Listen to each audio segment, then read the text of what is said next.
হচ্ছে বলতে শুনছিলাম যে ওরা খাটখুড়া গেছিল।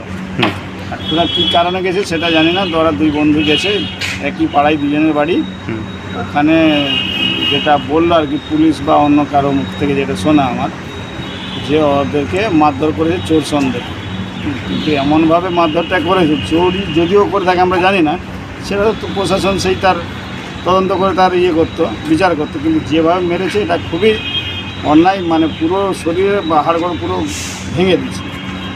এবং সে প্রায় সেই 22 তারিখ থেকে আজ অবধি তার জ্ঞান ফেরেনি। আজকে সকাল আপনার 6:25 নাগাদ ডাক্তারবাবু যেটা বললেন মারা গেছে।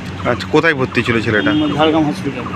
আচ্ছা, ঝাড়গ্রাম হাসপাতালে ভর্তি ছিল। ওটা সিসিইউ বলে না, সিসিইউতে ভর্তি ছিল।